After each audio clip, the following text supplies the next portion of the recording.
Good evening sir.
Good evening sir.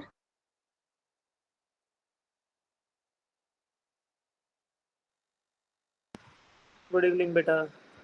Good evening सबकी? मेरी audio सही आ रही है ना?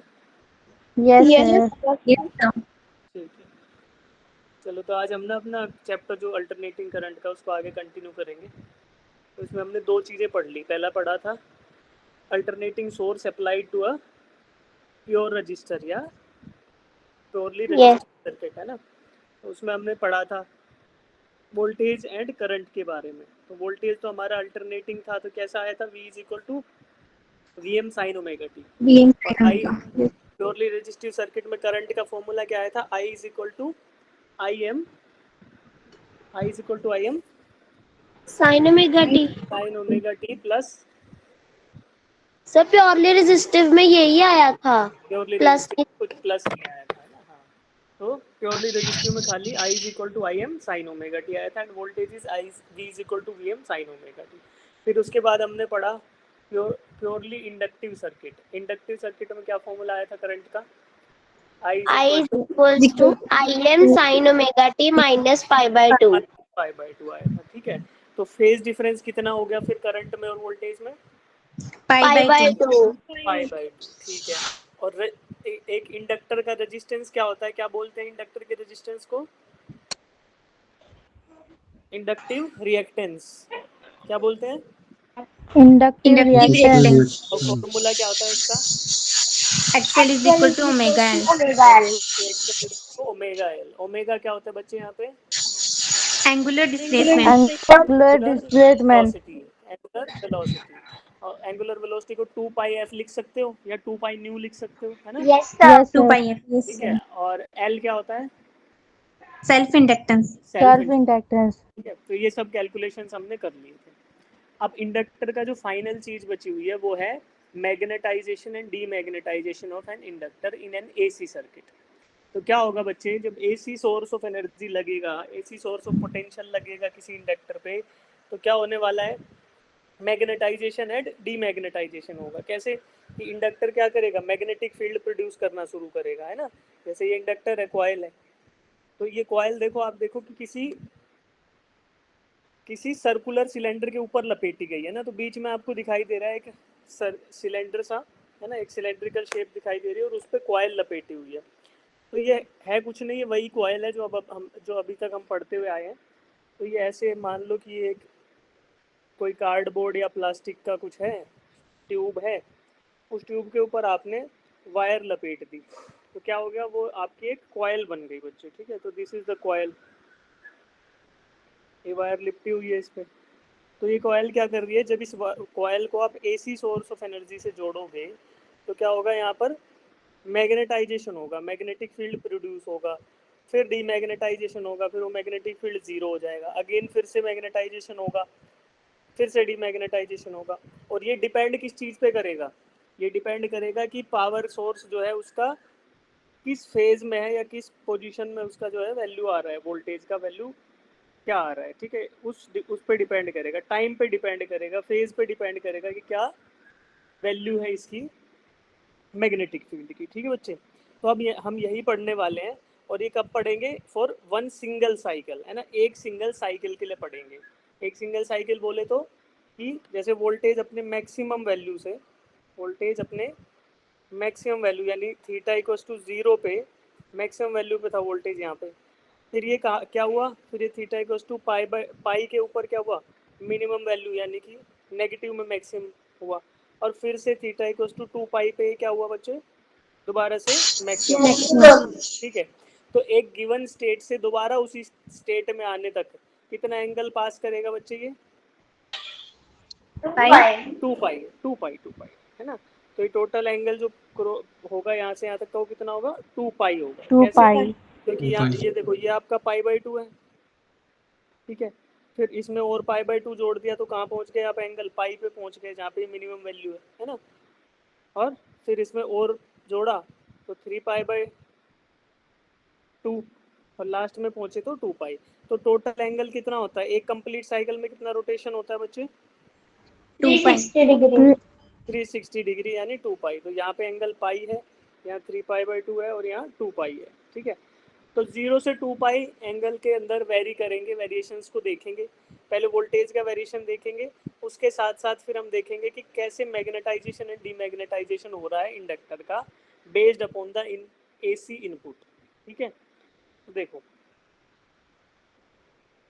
फ्लक्स जो होता है मैग्नेटिक फ्लक्स, उसका फॉर्मूला क्या होता है बच्चे, B dot A, B into a magnetic field into area, है ना। फ्लक्स का फॉर्मूला यही था, याद करो। Yes, sir. मैग्नेटिक फील्ड पे डायरेक्टली डिपेंडेंट था and area of cross section पे डायरेक्टली डिपेंडेंट था, ठीक है। अब देखो अगर मैं बी की बात करूं तो मुझे पता है बी किस पे डिपेंड करता है, magnetic field produce depends upon current in the circuit, current पे डिपेंड करेगा, राइट। तो मैं बोल सकता हूं कि भाई अगर ये करंट पे डिपेंड करेगा तो मेरा फ्लक्स जो है वो भी करंट इन द सर्किट पे डिपेंड करेगा। Yes, sir. The circuit will depend upon the current in the circuit, ठीक है। तो इसी बात से मैं क्या करूंगा, मैं वोल्टेज और करंट के साथ फ्लक्स की वैल्यू को भी प्लॉट कर दूंगा। तो देखो जब फ्लक्स और करंट आपस में एक दूसरे पर डायरेक्टली डिपेंडेंट है तो फ्लक्स और करंट का जो प्लॉट होगा उसके बीच में कोई भी फेज डिफरेंस नहीं होगा, उसके बीच में कोई भी थीटा का डिफरेंस नहीं होगा। तो देखो जैसा करंट का प्लॉट था ग्रीन कलर का आपको दिख रहा है करंट का प्लॉट, वैसा ही आपको ब्लूइश कलर का जो ये दिख रहा है फ्लक्स का प्लॉट ठीक उसी प्रकार से वेरी कर रहा है ना। दोनों अपनी मैक्सिमम वैल्यू को एक ही समय अचीव करते हैं पाई/2 पे, दोनों मिनिमम वैल्यू को एक ही समय अचीव करते हैं ना, जीरो भी दोनों की वैल्यू एक ही थीटा पे हो रही है, तो दे आर इन द सेम फेज। क्यों? क्योंकि flux is directly dependent upon current here, flux जो है वो करंट पे डायरेक्टली डिपेंड कर रहा है, तो इनके बीच में कोई भी थीटा का वेरिएशन नहीं आएगा, ठीक है। चलिए ये बात हमें पता चल गई। अब आगे ये जो प्लॉट है ना इसको 4 अलग अलग टुकड़ों में डिवाइड करेंगे। ये जो प्लॉट है इसको हम 4 अलग अलग टुकड़ों में डिवाइड करेंगे, लेकिन उससे पहले एक बार पावर को और देख लेते हैं कि पावर क्या होती है। पावर इन ए सर्किट का फॉर्मूला हमने अभी पढ़ा था, क्या होता है बच्चे, E is equal to V into I, E into I, voltage into current. तो वोल्टेज और करंट की वैल्यू पे हमारी पावर इन द सर्किट या power supplied to the inductor depend करने वाली है ना। तो इंडक्टर पे कितनी पावर सप्लाई होगी ये किस पे डिपेंड करेगी, वोल्टेज पे एंड वैल्यू ऑफ करंट के ऊपर डिपेंड करेगी, ठीक है। चलो तो हम इसी को प्लॉट को देखते हैं बच्चे, ये वही साइकिल है 0 से 2 पाई तक का। तो यहाँ पे देखो वोल्टेज का प्लॉट आपको रेड कलर से दिखाई दे रहा है और करंट का ग्रीन कलर से। इसमें 4 अलग अलग सेगमेंट बना दिए गए। पहला डिवाइड किया गया इसको 0 से 1 यानी कि कितने एंगल से कितना, 0 टू पाई/2, फिर 1 से 2 यानी पाई/2 से पाई एंगल तक, फिर 2 टू 3 यानी कि पाई से 3 पाई/2 तक, और फिर 3 से 4 यानी कि 3 पाई/2 से 2 पाई तक, यानी 0 से 90 डिग्री, 90 से 180, 180 से 270, 270 से 360 डिग्री। तो इसको 4 अलग अलग टुकड़ों में डिवाइड हमने कर दिया बच्चे, ठीक है। अब वोल्टेज का प्लॉट रेड कलर से दिखाई दे रहा है यहाँ पे और ग्रीन कलर से किसका दिख रहा है, करंट का। पावर होता है वोल्टेज इंटू करंट। तो सबसे पहले हम फर्स्ट रीजन में यानी 0 to 1 वाले रीजन में देखेंगे वोल्टेज पॉजिटिव है कि नेगेटिव है, पॉजिटिव करंट पॉजिटिव है कि नेगेटिव है, पॉजिटिव पॉजिटिव तो power supplied to the inductor क्या आएगा, पॉजिटिव की नेगेटिव, पॉजिटिव पॉजिटिव आएगा। पॉजिटिव अगर मैं इंडक्टर को पावर दूंगा तो क्या वो मैग्नेटिक फील्ड प्रोड्यूस करना स्टार्ट करेगा, यस सर तो क्या मैं बोल सकता हूँ कि 0 to 1 के अंदर क्या हो रहा है, energy is being absorbed bye the source, is being absorbed from the source, है ना, energy is being absorbed from the source and it is being absorbed by the inductor. तो इंडक्टर क्या कर रहा है कि एनर्जी को एब्जॉर्ब कर रहा है, तो क्या होगा, मैग्नेटाइज होगा कि डीमैग्नेटाइज होगा, मैग्नेटाइज मैग्नेटाइज होगा। अगर एनर्जी को एब्जॉर्ब कर रहा है तो क्या होगा, मैग्नेटाइज होगा, इंडक्टर हमारा मैग्नेटाइज होगा। ठीक है, ओके। फिर हम 0 to 1 तो हमने देख लिया, 1 to 2 देखते हैं। ठीक है बच्चे, 1 to 2 में देखो, 1 to 2 में करंट पॉजिटिव है कि नेगेटिव, पॉजिटिव वोल्टेज नेगेटिव तो पावर क्या हो जाएगी, पॉजिटिव की negative, negative negative. Negative power का मतलब क्या हुआ कि एनर्जी इंडक्टर में जा रही है कि इंडक्टर से एनर्जी वापस बैटरी में जा रही है, सोर्स से वापस जा रही है, तो energy returned to the source, energy is being returned to the source. तो इंडक्टर से जो एनर्जी है वो सोर्स में वापस जा रही है। सोर्स कौन सा, एसी सोर्स जो था, V equals to V naught sine omega t, ठीक है, तो उसके अंदर वापस जा रही है। तो अब ये इंडक्टर मैग्नेटाइज हो रहा होगा कि डीमैग्नेटाइज हो रहा होगा, डीमैग्नेटाइज हो रहा होगा, ये अपने मैग्नेटिक फील्ड को लूज कर रहा होगा और क्या हो रहा होगा, डीमैग्नेटाइज हो रहा होगा। ठीक है जी, चलिए फिर अब हमने 1 to 2 देख लिया, अब 2 to 3 देखें बच्चे, चलो यस सर 2 to 3 देखते हैं। 2 to 3 में बताओ करंट पॉजिटिव है कि नेगेटिव, और वोल्टेज पॉजिटिव है कि नेगेटिव, वोल्टेज भी नेगेटिव है, तो पावर पॉजिटिव होगा कि नेगेटिव होगा, पॉजिटिव पावर हो गया बच्चे पॉजिटिव। तो पावर पॉजिटिव का मतलब क्या, energy is being absorbed from the source, inductor अभी एनर्जी कंज्यूम कर रहा है। तो देखो मैग्नेटिक फील्ड क्या होगा, बढ़ गया। देखो अभी एक बार ना इस डायग्राम को भी देखो आप, फर्स्ट डायग्राम में मैग्नेटिक फील्ड का डायरेक्शन नोटिस करो कैसा है, इधर लेफ्ट टू राइट है ऊपर, और नीचे नीचे भी लेफ्ट टू राइट है। ठीक है, तो क्या हो गया, डायरेक्शन ऐसा था। फिर डीमैग्नेटाइजेशन हुआ तो मैग्नेटिक फील्ड की लाइंस की डेंसिटी कम हो गई, तो डीमैग्नेटाइज हो गया, बट डायरेक्शन वही है। ठीक है, अब जैसे ही पावर और करंट, जो वोल्टेज और करंट का डायरेक्शन बदलेगा तो मैग्नेटाइजेशन तो हो रहा है but in the opposite direction, है ना। तो यहाँ भी अपोजिट डायरेक्शन में मैग्नेटाइजेशन हो रहा है, और पावर क्या हो रही है, power is being consumed by the inductor. तो इंडक्टर अगर एनर्जी या पावर कंज्यूम करेगा तो क्या होगा, मैग्नेटाइज होगा कि डीमैग्नेटाइज होगा, मैग्नेटाइज होगा, है ना। तो it is being magnetise, right. तो ये आपका हो गया क्या, पावर। तो ये क्या हो गया, मैग्नेटाइजेशन था।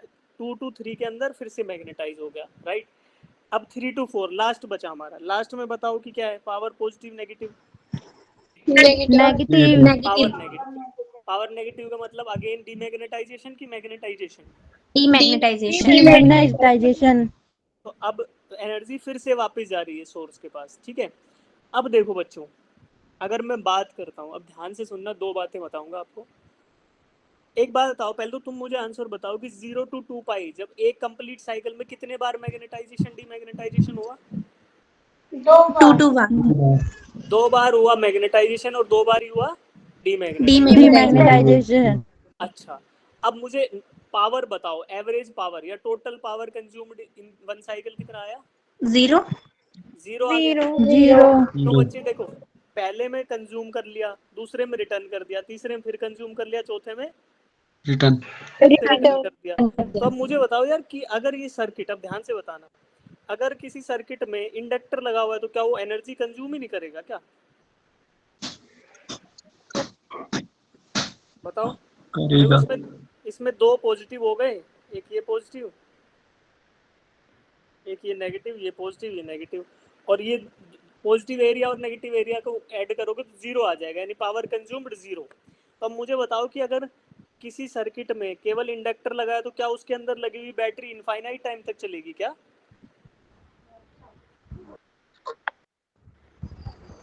बताओ सोच कर। पावर कंज्यूम्ड तो क्या हो गया, 0 हो गया। क्या ये बैटरी इनफाइनाइट टाइम तक चलने वाली है बच्चे? No sir. No. No sir. अच्छा क्यों नहीं चलेगी ये बताओ? की पावर 0। देखो प्योर इंडक्टर अगर होता, अगर क्या होता, प्योर इंडक्टर जैसी कोई चीज होती तो क्या होता बच्चे? तो फिर बोलते कि भाई हाँ इनफाइनाइट चलेगी। लेकिन इंडक्टर के पास एक प्रॉपर्टी होती है, क्या कल पढ़ाई थी, जो रेजिस्टेंस जैसे सिंबलाइज करती है, क्या होता है? Inductive inductive reactance. Inductive reactance. तो due to the presence of inductive reactance क्या करेगा ये इंडक्टर क्या होगा? हीट होगा, है ना? इसमें लॉसेस होंगे पावर के। क्यों? Because it Yes, has sir. Its own resistance into the circuit. तो वो रेजिस्टेंस रिस्पॉन्सिबल होगा पावर कंजम्पशन के लिए। और ये जो प्लॉट हमने ड्रॉ किया है किसके लिए किया है? Pure inductive. Purely inductive circuit के लिए, राइट? तो अगर हम जब इंडक्टिव रिएक्टेंस की बात करते हैं या हम उसकी बात करते हैं तो उसका खुद का एक रेजिस्टेंस होगा, उसकी वजह से पावर ड्रॉप्स होंगे, पावर कंजम्पशन होगा।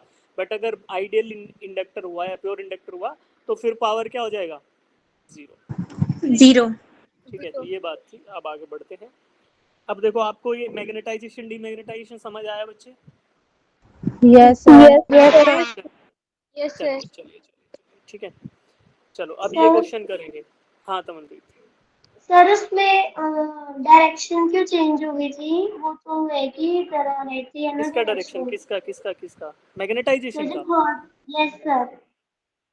अरे करंट का और वोल्टेज का अगर डायरेक्शन बदल जाएगा तो मैग्नेटाइजेशन का भी तो बदलेगा।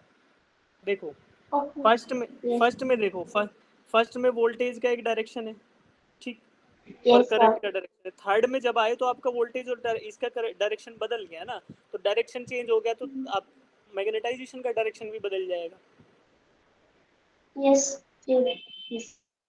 ड्यू टू द सोर्स की वजह से हो गया बच्चे, डायरेक्शन बदला। ठीक है, अब ये क्वेश्चन करो सब बच्चे। इक्वेशन देखो, एसी सोर्स देखो। अभी एसी सोर्स ओमेगा टी नहीं है, अब क्या है? एसी सोर्स क्या होगा? Omega t plus pi by 6। Minus pi. नहीं, पाई बाई 6 हो गया ना, वैल्यू दे दी। अब आपको इक्वेशन दे दी एसी सोर्स की, ठीक है। पहले ना अभी अभी मुझे बताओ करंट की इक्वेशन लिख दो तुम इसके लिए। करंट की इक्वेशन क्या होगी? आई M sine omega T. Current क्या होता है? देखो अगर इंडक्टिव सर्किट में, अभी ये क्वेश्चन नहीं कर रहे, अभी मैं जो पूछ रहा हूँ बताएंगे, ठीक है। इंडक्टिव सर्किट में वोल्टेज क्या होता है? V M sine omega t. Sine omega t. अगर वोल्टेज का ये इक्वेशन रहे तो करंट का क्या आता है? I is equal to I M Sin omega t sine plus omega pi t. by 2. Minus pi by 2।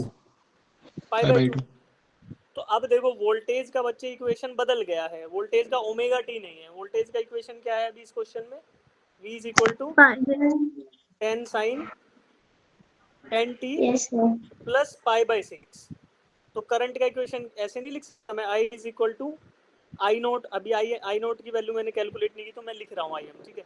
लेकिन ये जो अंदर आएगा वो ऐसा आएगा, साइन ओमेगा टी होता है ना, omega t minus pi by 2। तो omega T Yes. Plus pi by 6 ये लिख दियो, और इसमें माइनस पाई बाई 2 कर दो। क्यों? क्योंकि करंट का फेज वोल्टेज के फेज से पाई बाई 2 कम होगा।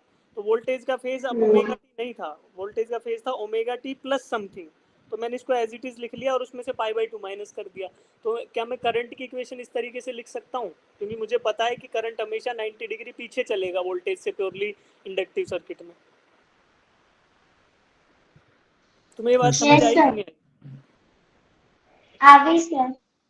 ठीक है, तो ये इक्वेशन जो है ना, ये तो ऐसे चेंज हम कर सकते हैं, तो इससे घबराना मत। लेकिन अभी तुम ये क्वेश्चन करो सिंपली। इस क्वेश्चन की इक्वेशन जो है वोल्टेज सोर्स की, वो 10 sine 10 t plus pi by 6 है, ठीक है। तो पहले तो इंडक्टिव रिएक्टेंस बताना है। इंडक्टिव रिएक्टेंस का फॉर्मूला क्या था? XL is equals to omega L. तो ओमेगा कहाँ से मिलेगा? एल तो क्वेश्चन में दे दिया 5 हेनरी है, ओमेगा कहाँ से लाओगे? सर ओमेगा टी लिखा है ना, तो ओमेगा टी ओमेगा का 10 इक्वेशन से लिखा आ है। जाएगा ना यहाँ से। ये आपका क्या है? ये वी एम है, वोल्टेज की मैक्सिमम वैल्यू। ये ओमेगा है, 10 इज ओमेगा, ओमेगा टी होता है ना, प्लस पाई बाई 6 Yes, ये sir. एक्स्ट्रा फेज है। तो आपको इक्वेशन से मिल जाएगा ओमेगा। एक्सेल बताओ फटाफट कैलकुलेट करके, कितना आया? 50. 50 ओम आ गया। Yes, sir. Yes, sir. Yes, sir. अच्छा,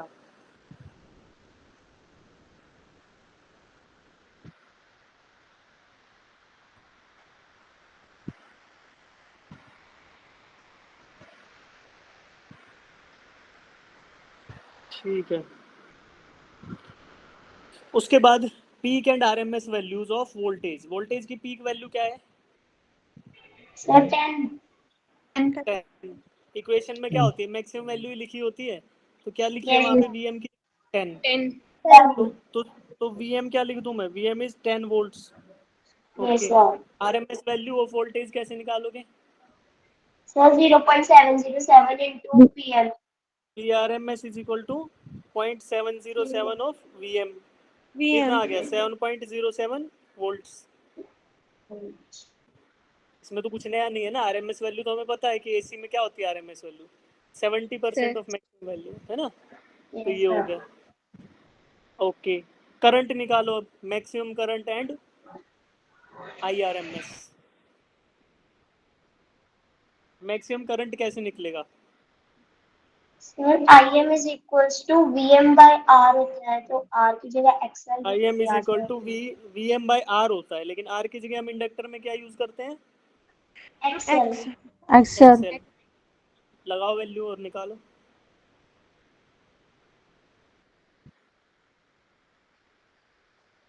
0.2.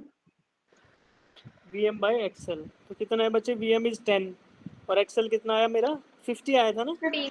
Yes, sir. तो कितना आ गया? 0.2. 0.2 एम्पियर्स। ठीक है।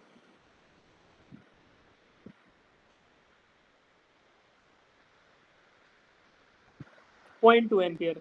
और करंट की आरएमएस वैल्यू फिर मैक्सिमम वैल्यू पता चलती तो 0.14. 0.707 इंटू 0.2 0.2. एम्पियर्स। ठीक है। तो ये हमारी वैल्यू आ जाएगी किसकी? करंट की आरएमएस वैल्यू। कितने बच्चों को ये सारी कहानी समझ आई है? जिनको अब इसमें किसी भी स्टेप में डाउट है वो अनम्यूट करके पूछो बच्चे। जिनको किसी भी स्टेप में डाउट है वो अनम्यूट करके पूछो।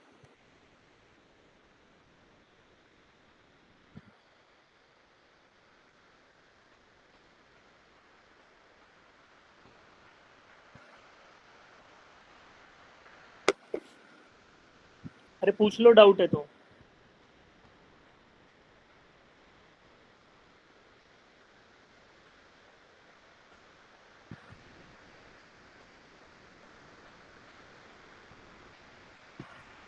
ठीक है, तो हमारे आंसर्स आ गए।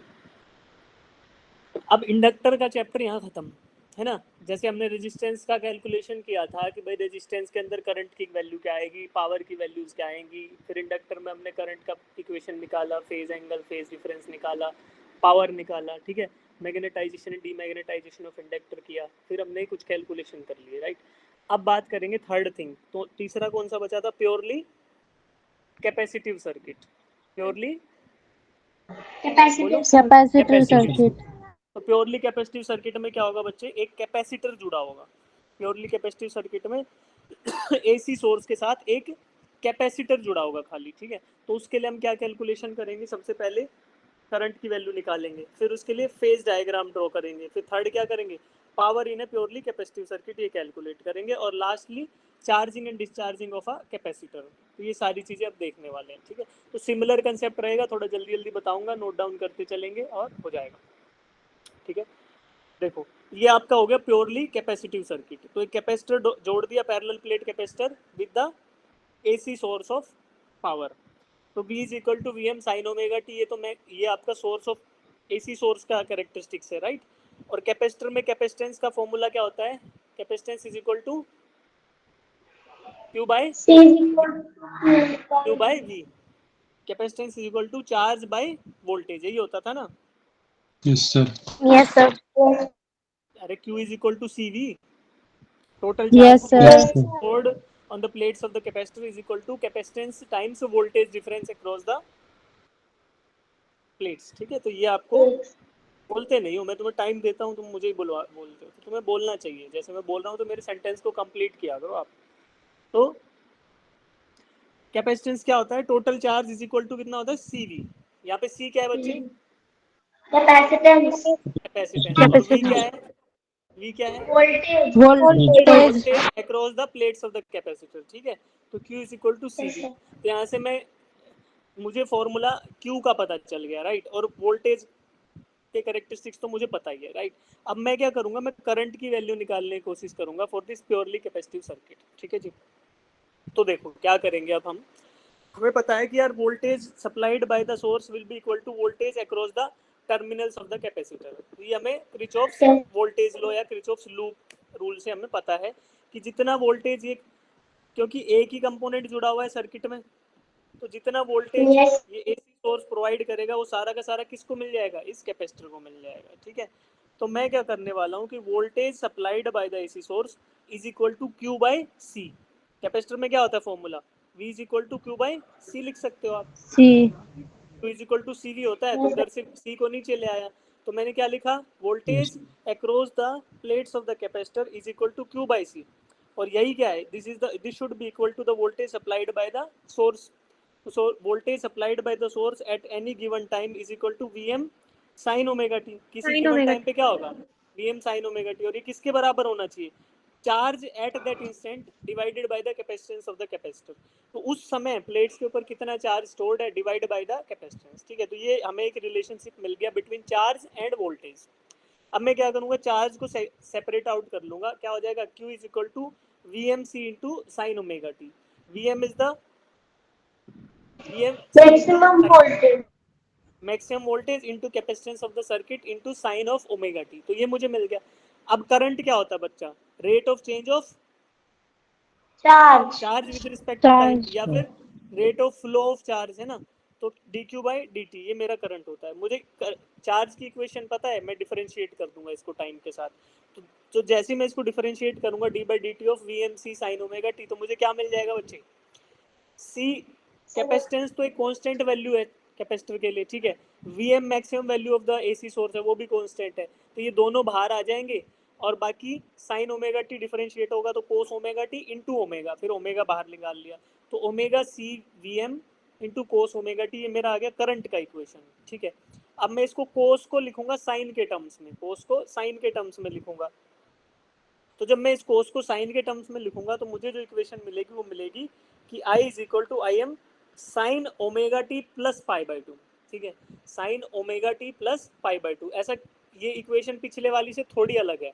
पिछले वाले में क्या था, इंडक्टर में प्लस था कि माइनस था, माइनस यहाँ पर क्या है, प्लस प्लस। ठीक है। तो इंडक्टर की इक्वेशन में करंट क्या कर रहा था, लीड कर रहा था कि लैग कर रहा था, लैग। यहाँ पे करंट क्या कर रहा है, लीड करेगा कि लैग लीड। करेगा, यहाँ लीड। पे क्योंकि करंट का फेज ज्यादा है, करंट की थीटा वैल्यू ज्यादा है, करंट की फाई वैल्यू क्या है, ज्यादा है, omega t plus pi by to है। और वोल्टेज का फेज क्या था, ओमेगा टी, करंट का है omega t plus pi by to. तो करंट का फेज ज्यादा है, इसलिए करंट क्या कर रहा है, लीड कर रहा है कि लैग कर रहा है, लीड। Right, okay. अब maximum value maximum value calculate करना है, तो मैं क्या करूंगा, इक्वेशंस को कंपेयर करूंगा बच्चे, जो ऊपर इक्वेशन थी उनको कंपेयर करने के बाद मुझे मिला कि maximum value of current is nothing but omega C into V M, omega C into V M. यहाँ पे ओमेगा क्या है, एंगुलर वेलोसिटी, सी क्या है, capacitance of the capacitor, and V M क्या है, maximum value of voltage, voltage की peak value या वोल्टेज की एम्पलीट्यूड या वोल्टेज की मैक्सिमम वैल्यू, कुछ भी बोलो इसको, तीनों बातें एक ही है, वी एम, राइट। तो आपका मैक्सिमम करंट जो मिलेगा या एम्पलीट्यूड ऑफ करंट इन ए प्योरली कैपेसिटिव सर्किट क्या मिलने वाला है, omega C into V M, ठीक है बेटा। फिर इसको हम दोबारा से रीअरेंज करेंगे, रीअरेंजमेंट के बाद मुझे देखो क्या मिल गया कि I is equal to V M by one upon omega C. और ये इसी को हम अगर ओम्स लॉ से कंपेयर करें तो फिर मुझे मिल जाएगा कि यार जो XC वैल्यू होती है इसको बोलते हैं कैपेसिटिव रिएक्टेंस, है ना, कैपेसिटिव रिएक्टेंस। इस ये क्या हो गया, वन अपॉन ओमेगा सी, इस one upon omega C. I ऐसे होता है ना, I is equal to V by R. तो ये रेजिस्टेंस इक्विवेलेंट जो चीज हो गई वो हो गई वन अपॉन ओमेगा सी, और इस वन अपॉन ओमेगा सी को क्या बोलते हैं, capacitive reactance. Omega omega L क्या था, एक्सएल जिसको बोल रहे थे वो क्या था, इंडक्टिव रिएक्टेंस। वो क्या था, इंडक्टिव इंडक्टिव रिएक्टेंस। और उसका मतलब क्या था कि वो सर्किट के अंदर रेजिस्टेंस के जैसे बिहेव करने वाले कैरेक्टरिस्टिक्स को आइडेंटिफाई करेगा फॉर एन इंडक्टर। तो यहाँ पे क्या है, कैपेसिटिव रिएक्टेंस। ये किसके लिए है, ये कैपेसिटर के लिए है कि अगर कैपेसिटर कैपेसिटर सर्किट में कितना रेजिस्टेंस इंट्रोड्यूस करेगा, वो क्या किससे मिलता है मुझे, कैपेसिटिव रिएक्टेंस से, एक्स सी से। और इसकी वैल्यू क्या है, 1/ओमेगा सी। ठीक है, तो एक्स सी इज 1/ओमेगा सी। तो पिछले जैसा ही है, बस करंट क्या होगा, करंट यहाँ पे लीड कर रहा है, कैपेसिटिव रिएक्टेंस क्या हो गया, 1/ओमेगा सी हो गया, और बाकी सारी की सारी चीज़ें सिमिलर हैं। ठीक है, चलिए इतनी बात हमें समझ आती है। तो अब एक क्वेश्चन करेंगे तो और अच्छे समझ आएगा। यहाँ पे इक्वेशंस लिख लो आप। वोल्टेज सोर्स की इक्वेशन थी V is equal to V M sine omega t. इस वोल्टेज सोर्स के साथ मुझे क्या मिला, I is equal to I M sine omega t plus pi, और एक्स सी मिला 1/ओमेगा सी। ठीक है,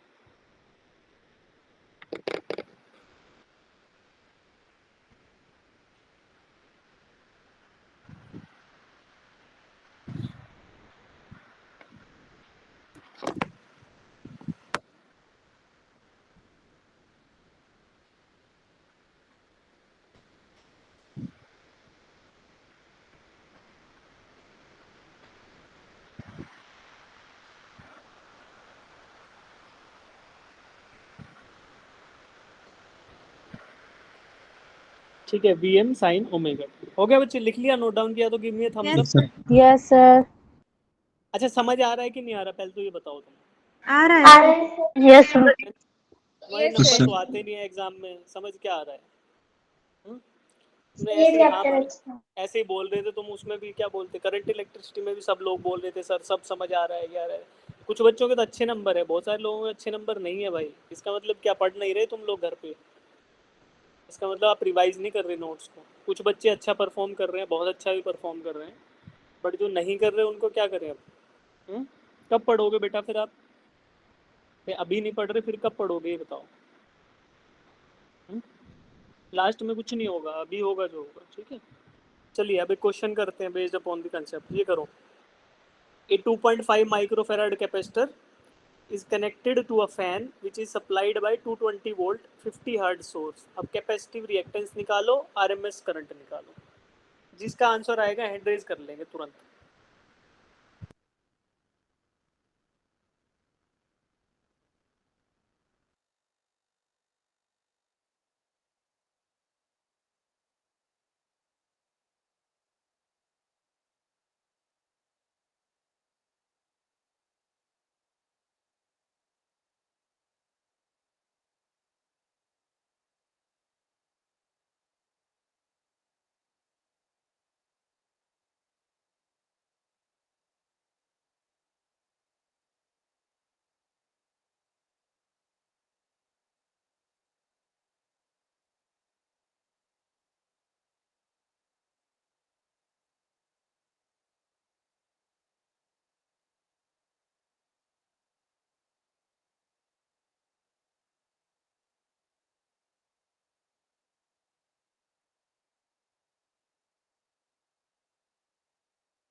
नहीं आया बेटा आंसर?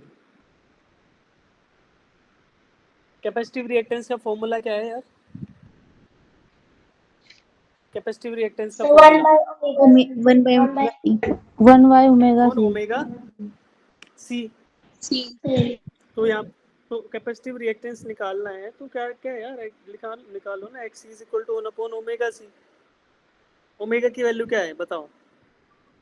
So 2 pi nu है ना? 2 2 पाई एफ होता है ना, 2 पाई न्यू, तो कितना हो गया? 100 पाई नहीं हो गया? Yes. फ्रीक्वेंसी कितनी दे रखी है? 50 hertz. 50 50 hertz. हर्ट्ज। तो 2 इंटू 2 पाई इंटू 50 कर दो यार, 2 पाई इंटू 50 कितना हो गया? 100 पाई 100. रेडियंस पर सेकेंड। ये Yes, आपका sir. हो गया ओमेगा। और सी कितना दे रखा है क्वेश्चन में? 2.5 माइक्रो फेराड। तुम भूल गए क्या कैपेसिटेंस चैप्टर को? No sir, ये कैलकुलेट ही कर रहे थे, फॉर्मूला लगा लिया। अच्छा करो करो।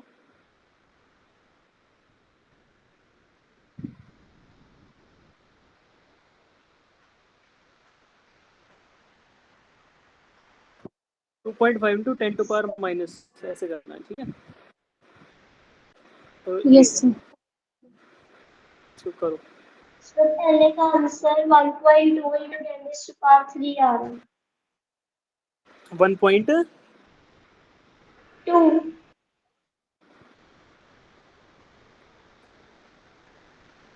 निकाल बताओ बच्चे, और सब लोग भी कैलकुलेट करो, तब तक देखते हैं क्या आंसर आ रहा है।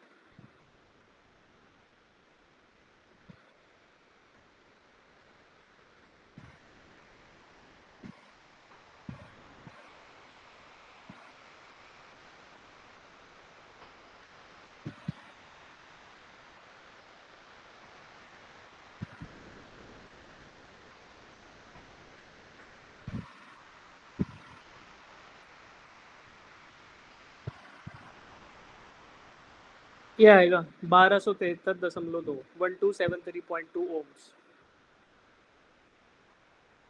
बेटा माइक्रो लेना है तमनप्रीत, 10 टू पावर माइनस 6 है, देखो ये ऊपर जाएगा तो वैल्यू 1.2 तो नहीं आएगी, ऐसे ही आएगी 2000 की रेट। 1273.2 ओम्स निकालो ये वैल्यू। फिर आरएमएस करंट कैसे निकलेगा जी? आरएमएस करंट हेलो, सो वो वोल्टेज की वैल्यू दी हुई है। क्या लेंगे? वोल्टेज की वैल्यू दी हुई है ना? वोल्टेज की वैल्यू। अच्छा मुझे बताओ ये कौन सी वैल्यू दी हुई है, आरएमएस की पीक? RMS. RMS क्यों? क्यों क्वेश्चन में जब तक ना दिया जाए कि पीक वैल्यू दी है तब तक क्या वो मानोगे? आरएमएस वैल्यू मानोगे? Yes, sir. yes sir. VRMS divided by XC। Purely capacitive है ना, तो रेजिस्टेंस की जगह क्या रखोगे? कैपेसिटिव रिएक्टेंस, ठीक है? Capacitive. तो 220 डिवाइडेड बाय 1.2. 1273 1273.2। इसको करोगे तो क्या आंसर आएगा वो देख लो। 1 पॉइंट कुछ आएगा, 0 पॉइंट कुछ आना चाहिए, 0.200 है ना, 0.1 कुछ आएगा, 0.1 0.2 से छोटा, 1 से 0.1 से बड़ा कुछ आएगा, ठीक है? 0.17 0.17 आएगा, 0.17 Yes, sir. आएगा, 0.17। और यूनिट क्या आएगा बच्चे? Ampere ampere. करंट, ठीक है? कितने बच्चों को ये बात समझ आई है कि कैसे कैलकुलेशन हुआ है? डर तो नहीं जाओगे एसी सर्किट देख के कि ये क्या हो गया, ऐसे क्या पूछ लिया? No, sir. No sir. लग तो रहा है तुम्हारा हाल। No, sir. चलो इसका एक सॉल्यूशन निकालेंगे, वो है कि बहुत सारे क्वेश्चंस कर लेंगे हम, इतने क्वेश्चन कर लेंगे कि हमें हर चीज़ ऑब्वियस लगने लगेगी, ठीक है?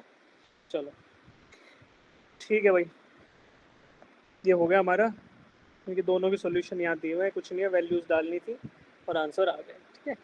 चलिए अब फेज डायग्राम की बात करें, तो क्या तुम फेज डायग्राम को प्रिडिक्ट पहले ही कर पा रहे हो? Yes. Yes. पहले बताओ कि करंट पहले पीक करेगा कि वोल्टेज? Current voltage. इक्वेशन देखो ना, V is equal to VM Sin omega t. sin omega t और करंट क्या होता है? I is equal to IM sine omega sine omega t negative plus pi by 2 है ना इसमें, प्लस पाई बाय 2 तो पहले कौन सा पीक करेगा? करंट करंट करंट क्योंकि करंट क्या कर रहा है, करंट पाई बाय 2 एंगल से लीड कर रहा है, तो पहले मैक्सिमम वैल्यू किसकी आएगी? करंट की करंट करंट की करंट की। और कहाँ पे आ जाएगी, क्या क्या जीरो पे ही आ जाएगी भाई? टाइम जीरो, टी की वैल्यू जीरो रख के देखो तो साइन पाई बाय 2 नहीं हो जाएगा? यस सर यस यहाँ पे जीरो यस रख सर। दो तो pi by 2, sine yes of sir pi by 2 क्या होता है? 1। और अगर ये पूरी वैल्यू 1 होगी तो करंट जीरो पे ही मैक्सिमम हो गया, टाइम जीरो पर ही करंट क्या है? मैक्सिमम है। ये बात समझ आई मैक्सिमम तुम्हें, ये जो मैंने मैक्सिमम बताया कि टी की वैल्यू जीरो रखोगे यस इसमें, सर। तो टी जीरो रखते ही क्या बच जाएगा थीटा की जगह? Pi by 2। और यानी pi sine pi by by 2 क्या होता है? 1। 1 को आई एम से मल्टीप्लाई करोगे तो क्या आंसर आएगा? आई एम ही आएगा। तो टी इक्वल टू जीरो पर ही करंट क्या यस है? सर मैक्सिमम है। और वोल्टेज क्या है? वोल्टेज में टी इक्वल टू जीरो रख के देखो, जीरो जीरो जीरो हो जीरो जाएगा ना। ओमेगा टी की value zero, sine zero zero, तो कुछ भी मल्टीप्लाई करते जाओ। तो टी इक्वल टू जीरो पे वोल्टेज कितनी है? जीरो। और करंट क्या है? मैक्सिमम। तो वहां से स्टार्ट होगा और फिर साइनसोइडली प्लॉट कर लो इनको। तो देखो टी इक्वल टू जीरो पे वोल्टेज क्या है? जीरो दिखाई दे रही है, और करंट मैक्सिमम। मैक्सिमम फिर देखो पाई बाय 2 पे, मैं पाई बाय 2 पे गया बच्चे, पाई बाय 2 पे यस करंट मिनिमम और voltage maximum. Maximum zero. Maximum ठीक है, फिर पाई पे गया तो पाई पे देखो करंट क्या है? जीरो और नेगेटिव वोल्टेज मिनिमम, ऐसे। ठीक है, फिर 2 पाई पे गया तो वोल्टेज मैक्सिमम और करंट जीरो। तो ये आपका क्या होगा? Phase diagram. क्या इसको देख के आप बता सकते हो कि प्योरली कैपेसिटिव सर्किट के लिए है? यस सर बता यस क्यों? सर। क्योंकि क्योंकि पीक पहले कौन सा कर रहा है? पहले कौन से वाले प्लॉट पे पीक आ रहा है? Current current. करंट और कितने एंगल पहले आ रहा है? वोल्टेज के पीक से कितना डिग्री पहले आ रहा है? Pi by 2। 90 degree pi pi by by 2 degree या पाई बाय 2 पहले आ रहा है। ठीक है, तो यहाँ से हम बोल सकता हूँ कि ये क्या है? प्योरली कैपेसिटिव सर्किट है। प्योरली प्योरली कैपेसिटी कैपेसिटिव से। ठीक है, तो ये हम लोगों ने जान लिया। ठीक है, अब आगे बढ़ते हैं। ये वही डायग्राम है, फेजर्स को अगर प्लॉट करें तो, कि भाई करंट आपका एंटी क्लॉकवाइज लेते हैं ना एंगल, तो करंट पाई बाय 2 आगे है वोल्टेज से। ठीक है, कोई दिक्कत नहीं है, ये सब चीज़ें हम कर सकते हैं। ये वोल्टेज का एंगल, ये करंट की इक्वेशन यहाँ पे ट्राइंगल से ड्रॉ कर दी। आपको क्या बोलते हैं उसको? ज्योमेट्री के फॉर्मूलाज यूज़ करके, ट्रिग्नोमेट्री के, तो आपको ये बता दिया। ये आपको वैसे भी समझ आ गया। चलिए, अब पावर इन ए प्योरली कैपेसिटिव सर्किट। अब पावर की बात करेंगे कि कितना पावर होगा सर्किट में। ठीक है, तो पावर का formula V is equal to P is equal to I V. Current की और वोल्टेज की दोनों की वैल्यू रख देते हैं। तो करंट मेरा क्या था? आई M sine omega t plus sign pi by 2। I M sine omega t plus pi by 2। लेकिन उससे पहले वाले स्टेप में क्या आया था? कोस ओमेगा टी आया था ना, कोस को ही हमने sign omega t plus pi by 2 लिखा था। यस तो मैंने यस क्या यस सर उसको उसको कोस ओमेगा टी लिख लिया, और सोर्स ऑफ पावर को, सॉरी वोल्टेज को V M sine omega T. तो ये आपका कैलकुलेट करके आया I M V M cos omega T into sine omega T. इसी को आप कैलकुलेट करोगे तो I M V M by 2, और ये साइन 2 थीटा। साइन 2 थीटा क्या होता है? 2 साइन थीटा कोस थीटा। तो आपने क्या करा? 2 से मल्टीप्लाई किया, 2 से डिवाइड किया, तो I M V M by 2 into sine 2 omega t आ गया। ठीक है, फिर आप average power in the complete cycle calculate करना चाहोगे तो साइन फंक्शन को आप 0 से 2 पाई कैलकुलेट करते तो क्या आता है? साइन फंक्शन को 0 से 2 पाई इंटीग्रेट करते तो क्या आता है बच्चे? अरे साइन फंक्शन है, उसको 0 से 2 पाई एंगल के बीच में इंटीग्रेट करते तो क्या वैल्यू आती है? जीरो जीरो जीरो आती है ना। Yes sir yes sir. देखो यहाँ से क्या 90 डिग्री, ये 180 डिग्री, ये आ गया ना 0 से 2 पाई। तो जितना प्लस में आया उतना ही नेगेटिव इंटीग्रेट किया तो क्या आया? जीरो। तो साइन फंक्शन को आपने इंटीग्रेट किया तो आपको पावर मिल गई कैपेसिटिव सर्किट में। तो ओवर द कंप्लीट साइकिल, यानी कि 0 से 2 पाई के बीच में कितनी पावर हो गई? Average power zero. Zero. Because sine function था, उसको इंटीग्रेट किया तो जितनी पॉजिटिव पावर आई उतनी नेगेटिव आ गई। और ये हमें वैसे भी पता है कि कैपेसिटर पहले खुद चार्ज होगा, फिर कैपेसिटर वापस सोर्स को वापस चार्ज कर देगा अगले साइकिल में, है ना। तो अभी देखेंगे charging and discharging of capacitor, वहां से समझ आएगा कि पावर जीरो क्यों हो गई, एवरेज पावर। ठीक है, चलिए, charging and discharging of a capacitor. अब देखना कि पता चलेगा कि एवरेज पावर आपकी जीरो कैसे हो गई। ठीक है बच्चे, चलो। Charging and sir? Discharging of a capacitor. हाँ बच्चे, सर वैसे तो पावर 0 होगी, पर अगर हमने कोई फॉर्मूला निकालना हो तो फॉर्मूला से उसका आवाज नहीं आ रही बेटा, थोड़ा सा पास आके बोलो। सर वैसे तो पावर 0 होगी इसमें, एवरेज पावर, पर जैसे हर सर्किट में पावर निकालने का फॉर्मूला है, इसमें भी हाँ हाँ, इस अच्छा, इसमें वैसे पावर निकालने का फॉर्मूला कैपेसिटिव सर्किट के अंदर इंस्टेंटेनियस पावर निकाल सकते हो ना आप, कि किसी यहाँ पे रख दो ना, टी की वैल्यू रख दो। ये क्या है, पावर ये इंस्टेंटेनियस ही तो है। लास्ट स्टेप में ही तो हमने एवरेज पावर की बात करी है, उससे पहले तो इंस्टेंटेनियस ही कर रहे हैं, तो आप जितना साइन रहेगा उस हिसाब से निकल जाएगी value. Okay.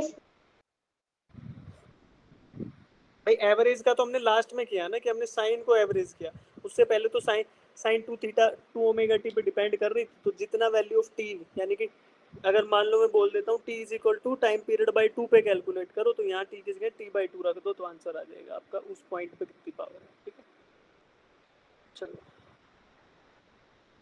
For a capacitor current Leeds voltage by pi by 2। ठीक है, तो ये हमें पता है। अब इसके अंदर charging and discharging of capacitor हम देखेंगे। ठीक है, तो चार्जिंग एंड डिस्चार्जिंग किस पे डिपेंड करेगा बेटा, कि कैपेसिटर पे कितना चार्ज स्टोर्ड है उस पॉइंट ऑफ टाइम पे, है ना। तो जितना चार्ज स्टोर्ड उतना ही बोल देंगे कि चार्जिंग है, और चार्ज नहीं है तो डिस्चार्ज कैपेसिटर है। ठीक है, तो अब देखो कैसे इसको देखेंगे हम, कि हमें पता है कि वोल्टेज जो है वो क्या होता है, Q बाई सी होता है, राइट।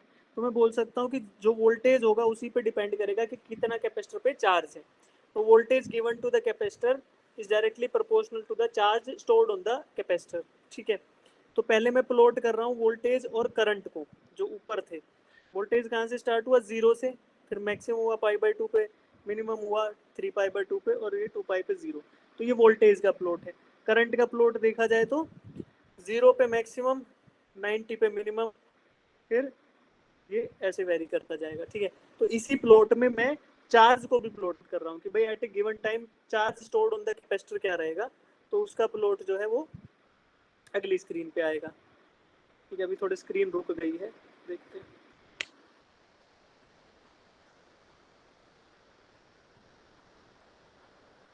एक बार डिस्कनेक्ट करके कनेक्ट करता हूँ।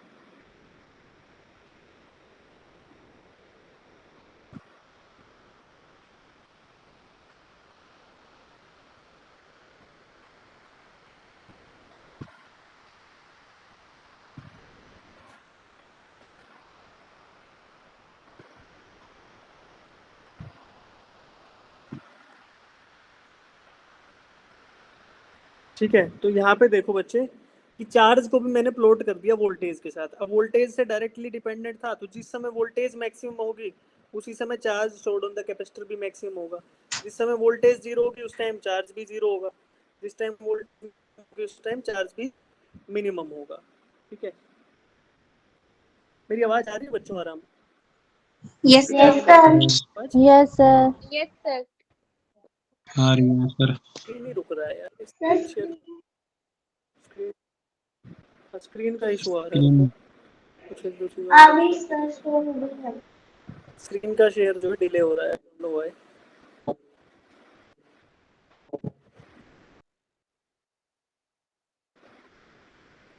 ठीक है, तो इसको मैंने कैपेसिटर को प्लॉट कर लिया बेटा। ठीक है, कैपेसिटर के अंदर charge at A point store कर वो बता दिया कि किस टाइम पे कितना चार्ज होगा। अब इसी को मैं अलग अलग जोन्स में डिवाइड करूंगा, जैसे मैंने इंडक्टर को किया था। 0 to 2 को अलग अलग जोन्स में डिवाइड कर लिया, 0 to 1, 1 to 2, 2 to 3, 3 to 4। तो 0 से 1 वाला कितने डिग्री के बीच में है, 0 डिग्री टू पाई बाई 2। 1 से 2 Yes, वाला sir. पाई बाई 2 से पाई के बीच में। ठीक है, 2 to 3 पाई से 3 पाई by 2, and 3 3 to pi 4 by कितना 2. है, 3 पाई बाई 2 से 3 pi by 2 2. पाई। 2 pi. ठीक है, तो अब हम अलग अलग जगह पे देखेंगे। सबसे पहले वाले जोन में यानी 0 to 1 में बताओ वोल्टेज पॉजिटिव है कि negative, positive. Positive. Current positive, positive. Yes तो sir. Yes sir. Positive. will be absorbed sir आपकी आवाज नहीं आ रही है। from the source।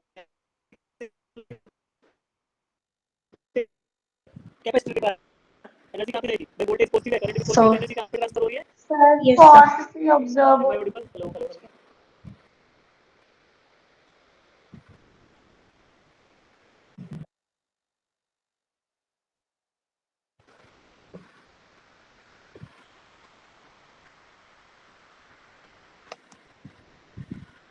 Am I audible? Yes, बेटा? sir.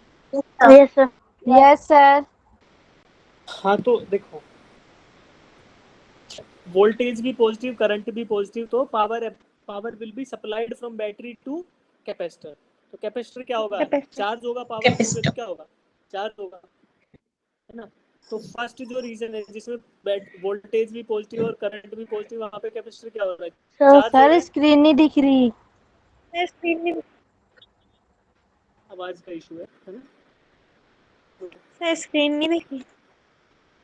स्क्रीन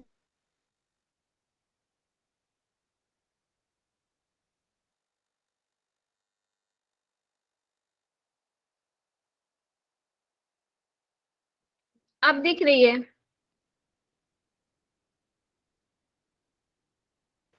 नो सर अभी नहीं देखते।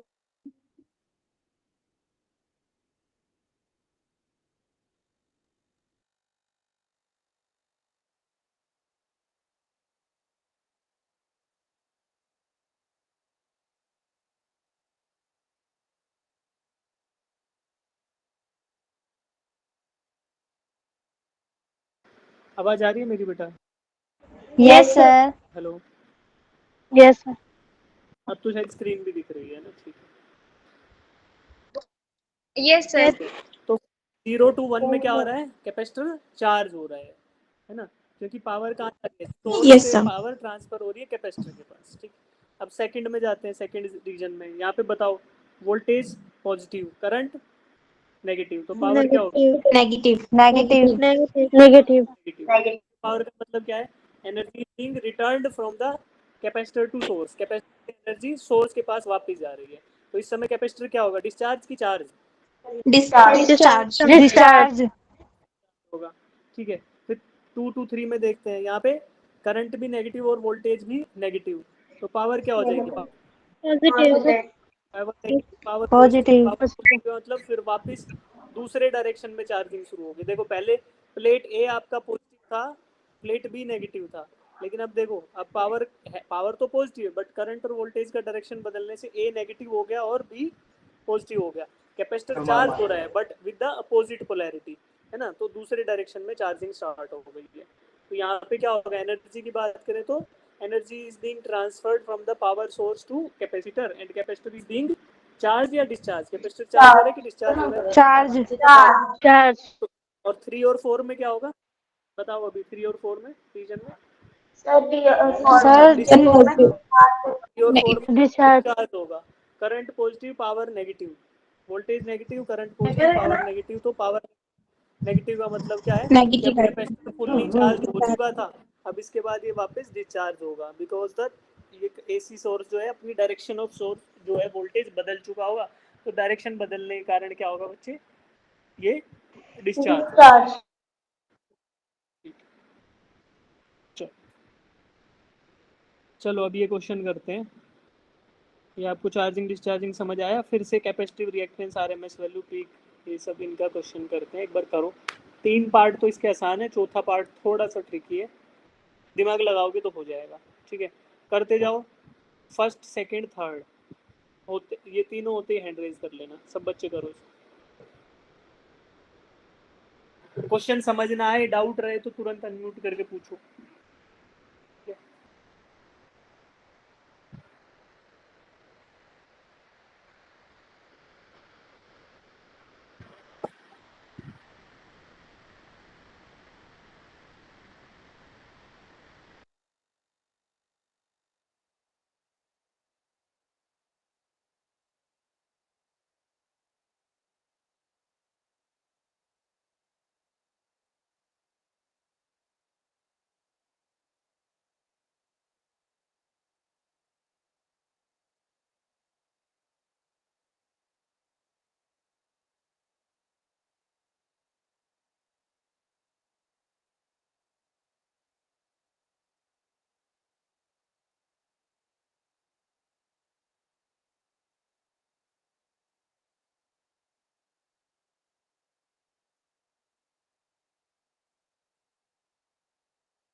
बताओ बच्चे आंसर्स। कैपेसिटिव रिएक्टेंस कैसे निकालेंगे? So X is equals to 1 by omega C. omega. 1/ωc। Yes, sir. Sir. Omega की value 2 pi nu. 2 pi f. 100 pi.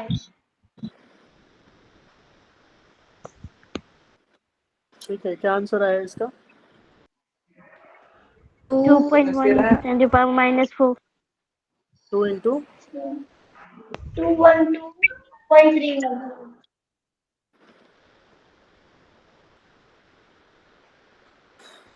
क्या बोल रहे हो, सुनाई नहीं दे रहा भाई। 2.2 something. 2.1. 212 ओम। Yes, ठीक है, sir. आया है किसी? ये यार. Yes, sir. Yes, sir. अब अगला क्या है? RMS current. Value of current. RMS value of current कैसे निकालोगे? IRMS is equal to VRMS upon VRMS XC. by Conductance reactance. Capacitive reactance है ना? Capacitance reactance. तो 220 डिवाइडेड बाय 212, ये कितना आएगा? 1 पॉइंट समथिंग आएगा। किसका आएगा? Sir, 1.04. 1.04। Yes, sir. ठीक है, उससे अगला क्या है अपना? Peak value of the Peak current. Peak value. यानी करंट की है ना पीक वैल्यू। ठीक है, तो आई एम निकालना है। आई एम क्या होगा बच्चे? I R M S divided by 0.707. ठीक है, तो इसकी वैल्यू क्या आ रही है? 1.47. 1.47. 47 एम्पियर्स। ठीक है, तो ये कैसे आया? आई आर एम एस क्या होता है? I R M S equals to 0.707 into I Into M. ये IM. होता है, तो ये आपका आ गया 1.47। अब क्या बचा? फोर्थ किया किसी ने? If the frequency Yes, double sir. What happens to the capacitive Yes, reactance? sir. अगर फ्रीक्वेंसी को डबल कर दिया जाए तो कैपेसिटिव रिएक्टेंस क्या हो जाएगी बच्चों? हाफ हो जाएगी सर. देखो क्या करें, नीचे सॉल्व कर रहा हूँ क्वेश्चन नंबर 4 को। फ्रीक्वेंसी को डबल करते हैं। देखो पहले तो कैपेसिटिव रिएक्टेंस का फॉर्मूला लिखते हैं, क्या है? 1/ओमेगा 1 by C, omega c. 2 pi F C. अब अगर एफ डबल हो जाएगा तो एक्स सी को क्या होगा? X C is inversely proportional to frequency ना। अगर एफ डबल हो गया तो Yes, एक्स सी हो जाएगा? हाफ हो जाएगा सर. हाँ, क्यों? फ्रीक्वेंसी बढ़ने से कैपेसिटेंस तो चेंज होगा नहीं। 2 पाई कांस्टेंट है, तो फ्रीक्वेंसी डबल हुई तो एक्सी क्या हो जाएगा? कैपेसिटिव रिएक्टेंस आधा हो जाएगा, राइट? ओके, और करंट पे क्या प्रभाव पड़ेगा? करंट डबल हो जाएगा सर. डबल. करंट की वैल्यू क्या थी बच्चे? Current I is equal to IM sin omega t plus pi by 2. Current is equal to voltage by XC होता है ना। अगर एक्सी हाफ हो जाएगा तो क्या हो जाएगा? सर वो करंट डबल हो जाएगा. हाँ, करंट डबल हो जाएगा. करंट हो जाएगा डबल, है ना? Current will become double. Double. तो वोल्टेज ऑफ द सोर्स तो बेटा सेम रहने वाला है।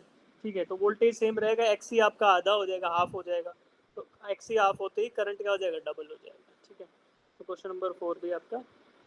कितने बच्चों को समझ आया ये सारा मामला? ये सारा चारों पार्ट कितने बच्चों को समझ आएगी? उम्मीद थम्स अप। सर चौथा वाला एक्सप्लेन कर दीजिए। चौथा वाला कर देते हैं, सॉल्यूशन दिखा देता हूँ, उसको समझ आएगा। ठीक है, ये इसके सॉल्यूशन है बेटा, ये फर्स्ट वाले का, सेकंड का। ठीक है, आगे बढ़ेंगे तो ये थर्ड का 1.47। इसके बाद अब देखो क्वेश्चन नंबर 4, ये कैपेसिटिव रिएक्टेंस क्या था? फॉर्मूला कैपेसिटिव रिएक्टेंस का 1/ओमेगा ओमेगा सी। ओमेगा और ओमेगा क्या होता है? Omega is equal to 2 pi F. Pi F. ठीक है जी, तो और ये किसके बराबर है? 1/2 पाई एफ इंटू सी। ये हो गया, है ना? तो अब अगर f की जगह 2f हो जाए तो xc की जगह क्या हो जाएगा, xc बाय 2। भाई डिनोमिनेटर में वैल्यू डबल हो गई तो न्यूमरेटर क्या हो जाएगा, आंसर क्या हो जाएगा, final answer become half of the initial value. Yes. Yes, sir. XC dash निकालते हैं, एक्सी डैश बोल दिया मैंने, ये बाद में जो चेंज हुई है वो क्या होगी, 1/2 पाई इंटू 2f इंटू सी। ये क्या हो जाएगा, ये आपका एक्सी बाई 2 हो गया, तो हाफ हो गया। ठीक है, अब करंट की बात करें, current in the circuit, current क्या होगा, करंट क्या होता है, current is equal to 1/xc, यानी कि वैसे बात करें तो ये क्या होता है, वोल्टेज बाई एक्सी। तो अगर एक्सी डबल हो गया है तो करंट क्या हो जाएगा, करंट आधा हो जाएगा, will become, sorry XC half हो गया है, half of the initial value, तो करंट क्या हो जाएगा, double of the initial value. तो ये फोर्थ पार्ट हो गया। समझ आया आपको बच्चे ये? Yes, sir. Yes, sir. तो यहाँ तक हमारा ना कैपेसिटिव सर्किट खत्म हो गया। अब इसके बाद हम पढ़ेंगे सीरीज एलआरसी सर्किट। ठीक है, इंडक्टर, रिएक्टर एंड कैपेसिटर, तीनों को एक साथ जोड़ेंगे एसी सोर्स के साथ और उसको पढ़ेंगे। ठीक है, बहुत इंटरेस्टिंग, मजा आएगा उसमें, अलग अलग ग्राफ बनेंगे और सब कुछ होगा, तो इसको पढ़ेंगे, ये बहुत मज़ेदार चीज़ है। अगली क्लास में इसको पढ़ने वाले हैं। अब क्या करेंगे बच्चे, अब कौन सा समय हो गया हमारा, 4 अगस्त के एग्जाम की तैयारी कर, राइट। ठीक है, तो अब हम, पहला आपका फर्स्ट यूनिट कंप्लीट हो चुका, Yes, sir. हो गया। होमवर्क आपने किया, 2-4 क्वेश्चन मैंने होमवर्क Yes, में दे sir. दिए, तो करें। Yes, sir. ठीक है, तो अब हम करेंगे मोशन इन स्ट्रेट लाइन शुरू। ठीक है, तो मोशन इन स्ट्रेट लाइन आप सबने पढ़ा है। Yes, sir. Yes, sir.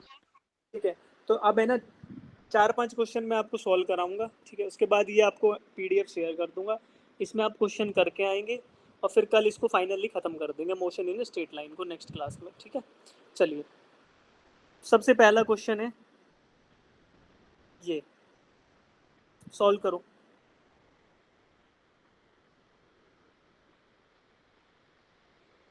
Are T is equal to this, where T is second and R is in metres. तो कौन सा फंक्शन है ये, डिस्प्लेसमेंट फंक्शन आपको दे रखा है। ठीक है, या पोजीशन वेक्टर आपको दे रखा है। Find the magnitude and direction of velocity, velocity की वैल्यू बताओ at T equals to 1 second.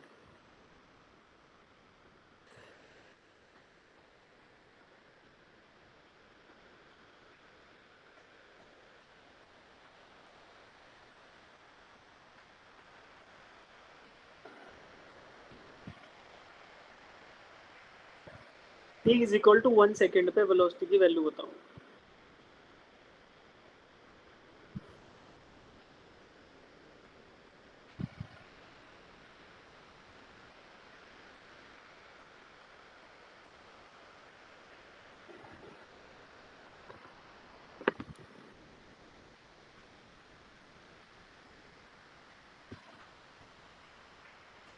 Sir angle कैसे निकालेंगे? क्या आ रही है बच्चे, और एंगल लिखा है ना वहाँ पे, वो कैसे निकालेंगे?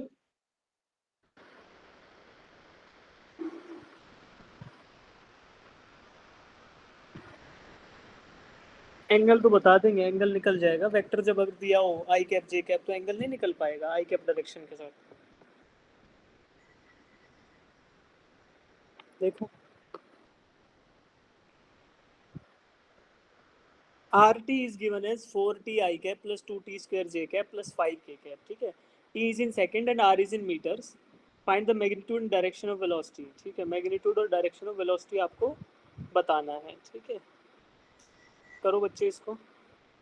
वेलोसिटी क्या होता है, v is equal to D R dx by dt या D R by D T. Dear by this.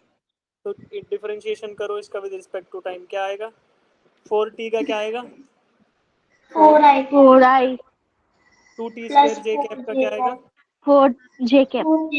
4t J cap, 4t और 5k का आपका क्या आएगा, 0। 0. तो ये मेरी वेलोसिटी फंक्शन आ गया, वेलोसिटी आ गया 4i कैप प्लस 4t जे कैप। अब किस टाइम पे फाइंड आउट करना है वेलोसिटी को आपको, 1 second. 1 second. 1 सेकेंड। 1 second. तो velocity at the rate t equals to 1 second क्या आएगा बच्चा, 4i cap 4i plus 4 4j G cap, gap. 4i cap और 4j कैप 4 आ G गया, gap. ठीक है। अब मैग्नीट्यूड निकालें वेलोसिटी का, तो क्या होता है बच्चे, किसी भी वेक्टर का अगर मैग्नीट्यूड निकालना है उसके x कंपोनेंट का स्क्वायर प्लस y कंपोनेंट का स्क्वायर प्लस z कंपोनेंट का स्क्वायर ऐड करके अंडर रूट कर देते हैं हम, ठीक है। Yes, तो sir. Yes. अब निकालें तो कैसे निकलेगा ये, x कंपोनेंट कितना है 4 और y कितना है 4, z कितना है 0 4 0. स्क्वायर प्लस 4 स्क्वायर कितना आ गया, ये क्या आपको 4√2 मिलने वाला है, 32 4√2 मिलेगा ना, Yes, sir. यस सर 4√2, ये आपका मैग्नीट्यूड ऑफ वेलोसिटी आ गया। ऑप्शन सी एंड डी तो खत्म। Yes, sir.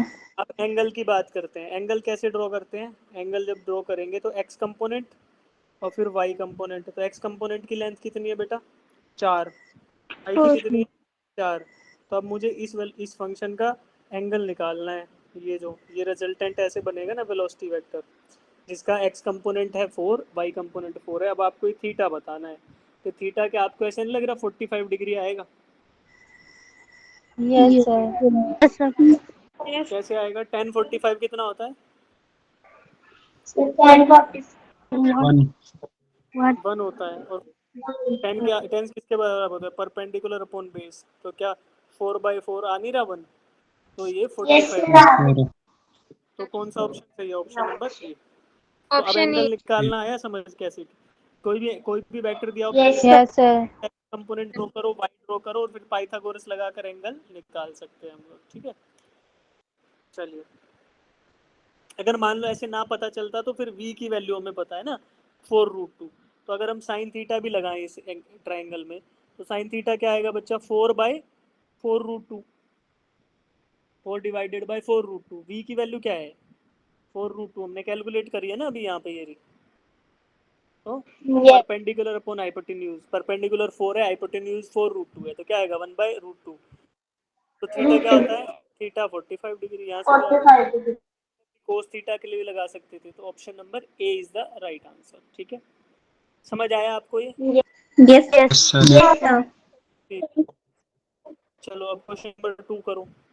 A vehicle travels half distance speed v and the remaining distance with speed 2v, its average speed is, पहला आधा distance v velocity से v speed से cover करता है, बचा हुआ आधा 2v से कवर करता है, तो इसकी एवरेज स्पीड क्या होगी,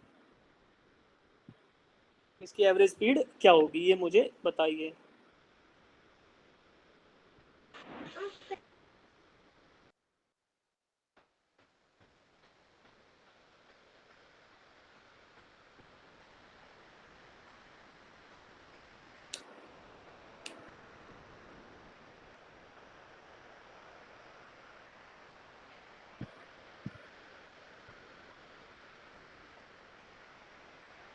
जो बच्चे डिस्कनेक्ट कर रहे हैं ना वो लोग फिर एग्जाम में बुरा परफॉर्म करोगे, क्या फायदा फिर आपका, है ना। क्वेश्चंस कर लो, तो मैं आपके नाम नोट कर लेता हूँ, फिर अगर तुम्हारा एग्जाम में नंबर बेकार आए तो फिर मैं पकड़ूंगा। Option C होगा.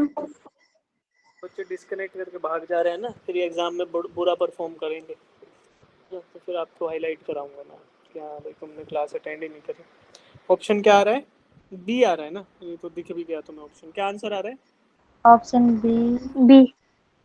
बी नहीं सी बोल रहे थे तुम लोग। सर मैंने C बोला था. एवरेज स्पीड का फॉर्मूला क्या है, total distance over total time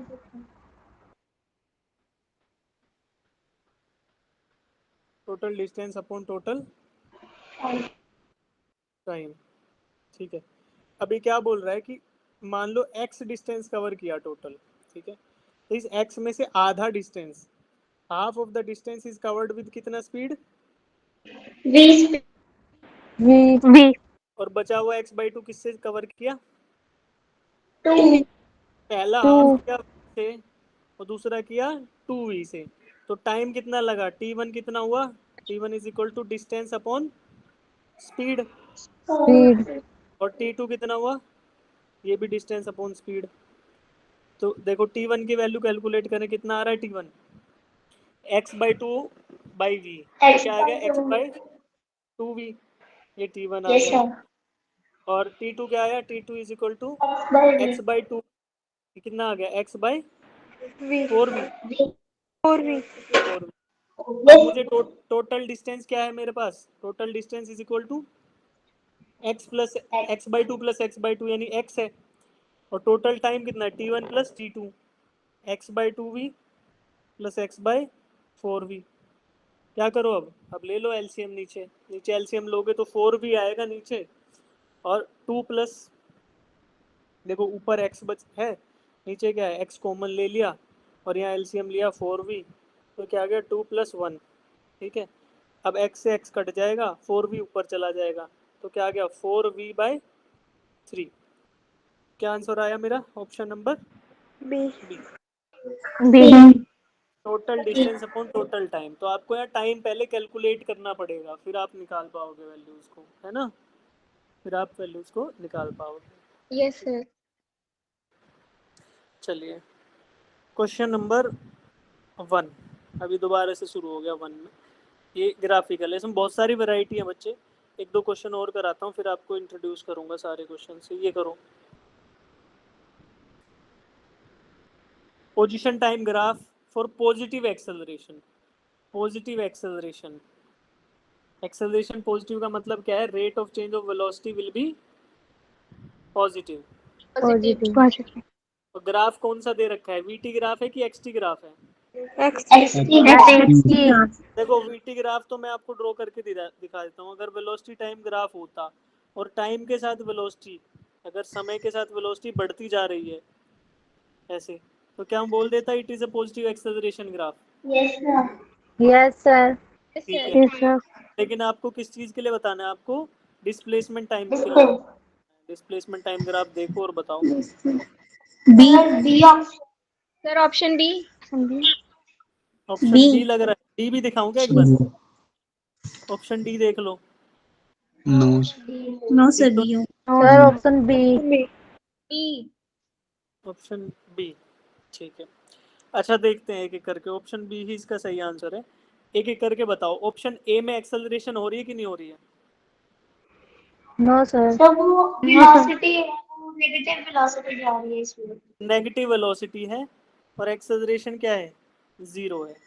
negative zero. Velocity कैसे बच्चे, नेगेटिव वेलोसिटी कैसे कि डिस्प्लेसमेंट समय के साथ घटता जा रहा है ना। डिक्रीज। जैसे जैसे जैसे टाइम में मैं आगे बढ़ रहा हूँ, डिस्प्लेसमेंट की वैल्यू क्या होती जा रही है, डिक्रीज करती है। डिक्रीज होती जा रही है। वेलोसिटी क्या है, नेगेटिव है, और rate of change of velocity constant है, क्योंकि स्ट्रेट लाइन है ना, तो वेलोसिटी की वैल्यू कांस्टेंट है, तो एक्सेलरेशन क्या हो गया, जीरो हो गया।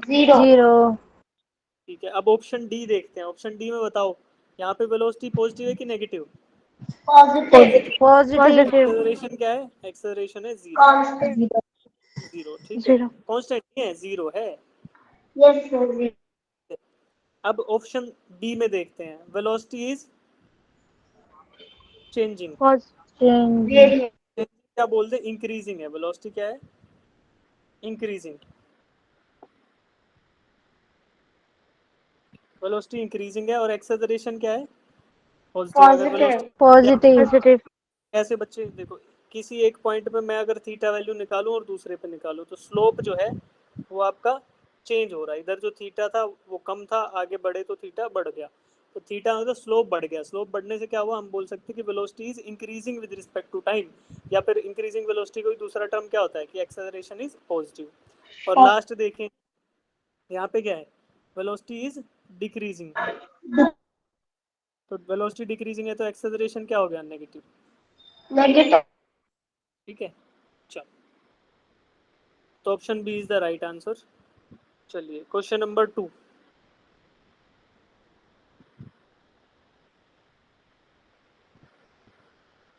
The ratio of the distance travelled by freely falling body in the first, second, third and fourth seconds. freely falling body पहले, दूसरे, तीसरे, चौथे सेकंड में कितना डिस्टेंस कवर करेगा।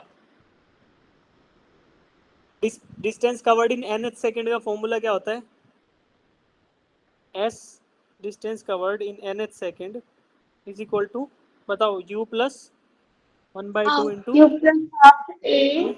2n minus 1। ठीक है, ये फॉर्मूला है। अब फ्रीली फॉलिंग बॉडी देखो बच्चे, इस फॉर्मूला की एक खास बात बताता हूँ। ये फॉर्मूला में ना एक अजम्पशन होता है कि डायरेक्शन ऑफ मोशन चेंज नहीं हो रहा है, ठीक है। अगर डायरेक्शन ऑफ मोशन चेंज होगा ना तो ये फॉर्मूला लग तो जाएगा लेकिन ये आपको कंफ्यूज कर देगा।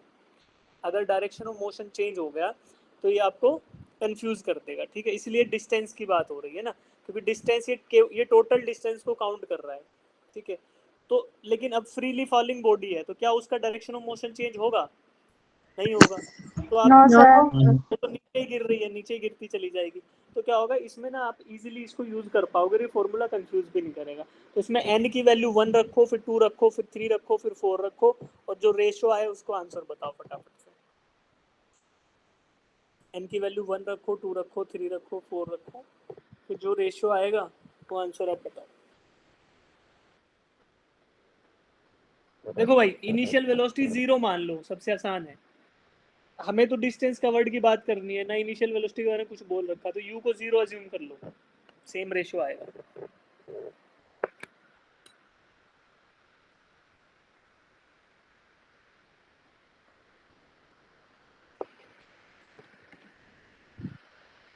सेम आएगा कि अलग आएगा? अलग आ जाएगा, आई बिलीव। रेशियो तो चेंज हो जाएगा, है ना। Distance sir option C u 0 मत लो, u को पहले रखो आप इक्वेशन में, ठीक है। अच्छा मुझे बताओ, बॉडी नीचे गिरती जाएगी तो एक्सेलरेशन बढ़ता जाएगा उसका, नहीं सॉरी, वेलोसिटी उसकी बढ़ती जाएगी। Yes sir. Yes sir. तो जो डिस्टेंस कवर्ड है वो एक्सपोनेंशियली बढ़ता जाएगा, है ना। मतलब डिस्टेंस का रेशियो सेम ही रहेगा कवर्ड जो। तो पहले तो हमने इसी पॉइंट से हम बोल सकते हैं कि ऑप्शन ए और डी तो गलत हो गए कि इक्वल डिस्टेंसेस कवर होगा, बिल्कुल नहीं होगा, क्योंकि बॉडी एक्सेलरेट करती जा रही है तो उसकी वेलोसिटी इंक्रीज होती जाएगी, तो डिस्टेंस कवर्ड बढ़ता जाएगा, ठीक है। लीनियरली बढ़ेगा, बिल्कुल नहीं। तो ऑप्शन ए भी गलत, डी भी गलत। ये थोड़ा बेसिक्स है, अब हमें डिसाइड करना है बी और सी में से। वहाँ पे हम वैल्यू रखेंगे, distance covered in first second u plus A by 2 into 2n-1, तो यानी 2-1 तो 1 आ गया, u प्लस ए बाई 2 आ गया मेरा आंसर। s इन सेकेंड कितना आ गया, u plus A by 2 into 3, तो 3/2 a। 3/2 और A। s थर्ड क्या आ गया, 5/2 है 5/2, 5/2 A। और s फोर्थ क्या आ गया, 7/2 है 7/2 A। 1/2 ठीक है। अब इसमें यार क्या है कि देखो, आपको रेशियो निकालना है, तो रेशियो निकालने के लिए अगर इनिशियल वेलोसिटी के बारे में आप कुछ नहीं दिया, ठीक है, तो रेशियो निकालने के लिए इनिशियल वेलोसिटी के बारे में कोई वैल्यू दी नहीं गई है। बट अगर हम देखें अपने ऑप्शंस को, तो हम है ना इसमें एक अजम्पशन में बनाएंगे, और थोड़ा सा अगर ध्यान देंगे तो हल्का सा पता भी चल रहा है कि फ्रीली फॉलिंग बॉडी है, फ्रीली फॉलिंग बॉडी। तो इसको ना हम, although it is not clearly mentioned here कि भाई उसको ड्रॉप किया गया कि उसकी इनिशियल वेलोसिटी क्या थी। इनिशियल वेलोसिटी के बाद भी फ्रीली फॉलिंग का तो अगर मतलब देखा जाए तो मतलब क्या है, अंडर इफेक्ट ऑफ ग्रेविटी, है ना। ग्रेविटी के, तो ग्रेविटी के इफेक्ट में है अगर, तो ही बोल देंगे कि फ्रीली फॉलिंग है। इनिशियल वेलोसिटी के बारे में फिर भी हमें कुछ ना कुछ पता होना चाहिए, बट नहीं पता। अब ऑप्शंस देखेंगे तो हमें लग रहा है कि यार अगर मैं u को 0 मान लूँ, यानी कि initially it was having 0 initial velocity, तो फिर हमारा आंसर कौन सा आ जाएगा, क्या आ जाएगा, ऑप्शन सी आ जाएगा। C। अजम्पशन लेके और लुकिंग एट द ऑप्शन, फिर सी को टिक कर दूंगा, ठीक है। तो ये मैं कर सकता हूँ। अदरवाइज क्वेश्चन में मेंशन होता कि इनिशियली स्टार्टिंग विद वेलोसिटी 0, तो फिर अलग बात होती है ना। समझ आया तुम्हें ये बात? Yes sir. Hello, am I audible बेटा? Yes sir yes sir. तो ये बात तुम्हें समझ आई ना? ठीक, यस चलो। अब मैं आपको ना क्वेश्चंस दिखा देता हूँ कि आगे किस तरीके से क्वेश्चन करने हैं, ठीक है। तो यहाँ पे कुछ क्वेश्चंस है स्टार्टिंग में विद एक्सप्लेनेशन आपको दिखा रखे हैं, राइट। ये वाला और करा दूंगा मैं आपको ग्राफिकल। फिर इसके बाद ना टॉपिक वाइज क्वेश्चंस हैं, है ना, जैसे टर्म्स रिलेटेड टू मोशन। सबसे पहले मोशन से रिलेटेड जो क्वेश्चन है विद देयर आंसर्स। फिर उसके बाद सेकंड टॉपिक आएगा आपका, जिसमें क्वेश्चन नंबर 22 यहाँ पे काइनेमेटिक इक्वेशन, यानी यूनिफॉर्मली एक्सेलरेटेड की जो 3 इक्वेशंस ऑफ मोशन है उन पे क्वेश्चंस हैं, तो ये आप करोगे। फिर लास्टली जो टॉपिक आएगा वो आएगा ग्राफिकल, कि ग्राफ से रिलेटेड क्वेश्चन जो है वो करोगे। वो दिखा देते हैं। फिर ग्राफिकल ग्राफ इन मोशन में जो 1D मोशन में जो ग्राफ्स होंगे उनसे रिलेटेड क्वेश्चन है। तो यहाँ पर टोटल जो आपके क्वेश्चन हैं वो 52 हैं, नहीं है 52 आर कमिंग। आप ना ट्राई करके अटेम्प्ट करके आना, ठीक है। तो ये वाला क्वेश्चन मैं और करा देता हूँ आपको, एक ग्राफिकल, तो बेसिक आइडिया आपको लग जाएगा। आफ्टर दैट आपको ये सारे के सारे क्वेश्चन जो 52 क्वेश्चन है वो अटेम्प्ट करने हैं, ठीक है। अगर आप बोलो तो मैं कुछ क्वेश्चन को टिक भी कर सकता हूँ, अदरवाइज सारे कर लोगे, बहुत ज़्यादा टाइम इनमें लगने वाला है नहीं। डाउट आते हैं तो डाउट ग्रुप्स पे पोस्ट करो, क्लास में भी रेक्टिफाई कर लेंगे, पहले एक बार क्लास में सॉल्व कर लेंगे, उसके बाद फिर आप डाउट ग्रुप पे डाल देना अगर कुछ समझ नहीं आएगा, ठीक। चलिए ये क्वेश्चन और करते हैं। Displacement time graph, two moving particles making angle of 30 45 with x are shown in the figure, the ratio of their respective velocities.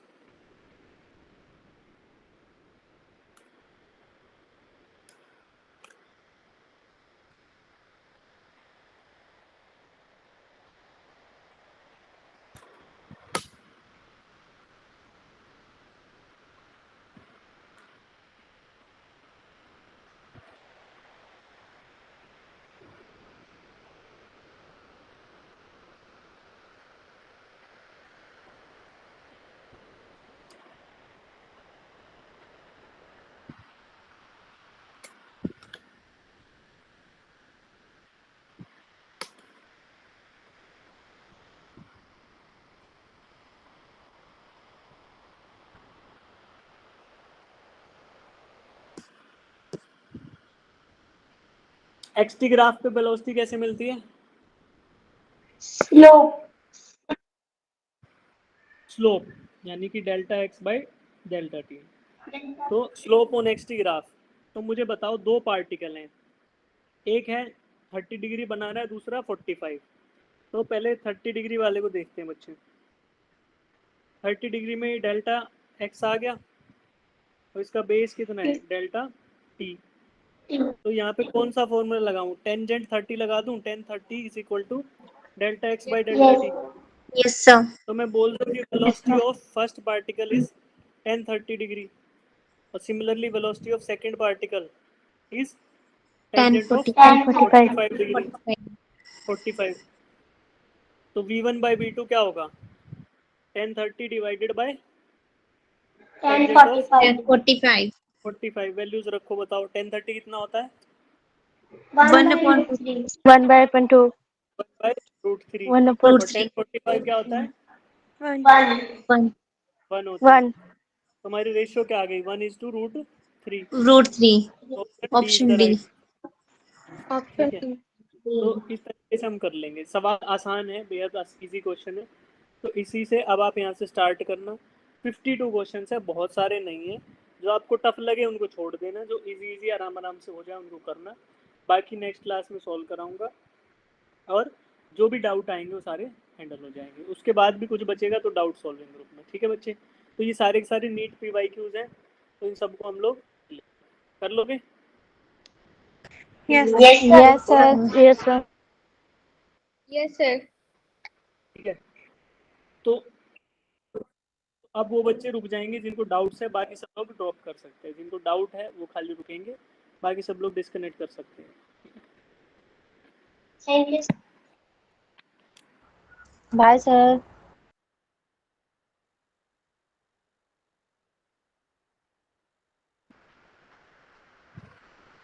sir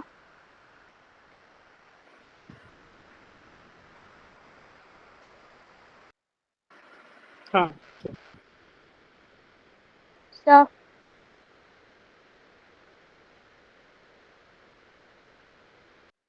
बोलो बोलो जानवी। सर वो नीचे PYQ चाहिए था, आप ग्रुप में शेयर कर देंगे आवाज़ नहीं आ रही। सर? नीट के ये PYQ PYQs तो चाहिए हैं, थे।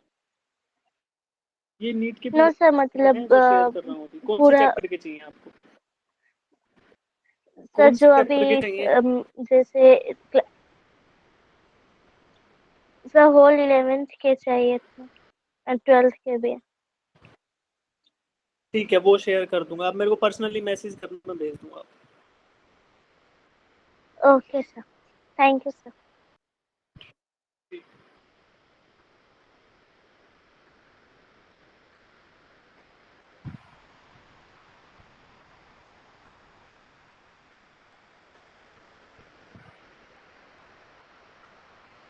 डाउट है बेटा एस कुमार?